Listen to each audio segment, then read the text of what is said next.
বন্ধুরা কেমন আছেন? আশা করি সবাই আল্লাহর রহমতে ভালো আছেন। আবারও ফিরে আসলাম আপনাদের মাঝে আরেকটা মজাদার রেসিপি নিয়ে। আজকের রেসিপি চিংড়ি মাছ দিয়ে কচুরলতি রান্না। প্রথমে আমি কড়াইয়ে সাদা তেল দিয়ে দিব মরিচ কুচি, পেঁয়াজ কুচি, পেঁয়াজ কুচি দিয়ে আমি হালকা পেঁয়াজ মরিচটা ভেজে নিব।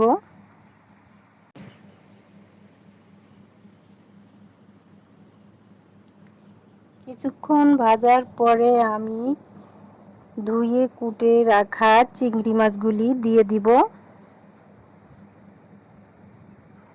চিংড়ি মাছ দিয়ে আমি নেড়ে চেড়ে হালকা ভেজে নিব।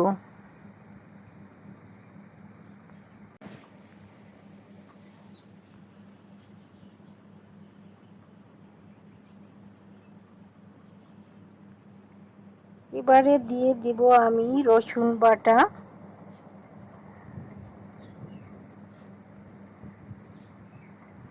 শুকনো মরিচ বাটা, স্বাদ মতো লবণ,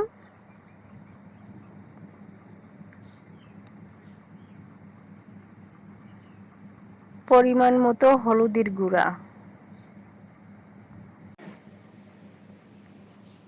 এবারে নেড়ে চেড়ে আমি মশলাটা মাছ এবং মশলা কষিয়ে নিব।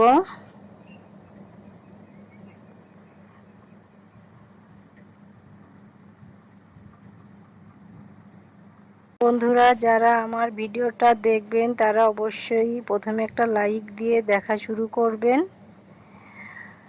আর যারা এখনো আমার চ্যানেলটি সাবস্ক্রাইব করেন নাই তারা সাবস্ক্রাইব করে আমার পাশে থাকার অনুরোধ রইল। এবারে আমি ঝোলের পানি দিয়ে দিব।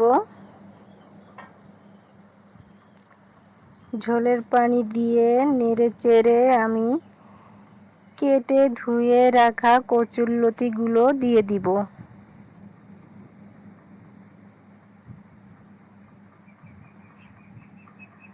বন্ধুরা আমার ভিডিওগুলো যদি একটু আপনাদের ভালো লাগে তাহলে অবশ্যই আমার পাশে থাকবেন।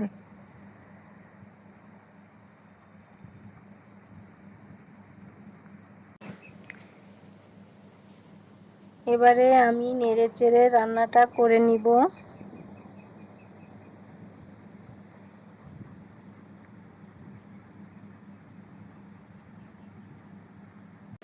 আমি গ্রামের মেয়ে, তাই গ্রাম্যভাবে রান্না করি।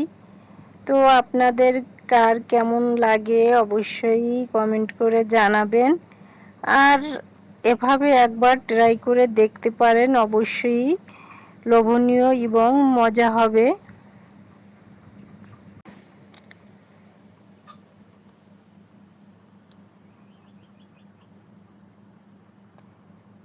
এবারে আমি নেড়ে চেড়ে নিব। রান্নাটা হয়ে এসেছে প্রায়, তো আমি দিয়ে দিব জিরা ভেজে নিয়েছি। তো অনেকে গুঁড়ো করে দেয়, তো আমাদের গ্রাম্য ভাবে জিরাটা ভেজে নিয়ে শিলপাটায় বেটে তারপরে দেয়। তো আমি আজ সেভাবেই দিলাম। জিরাটা পানি দিয়ে বেটে আমি দিয়ে নেড়ে চেড়ে নিলাম।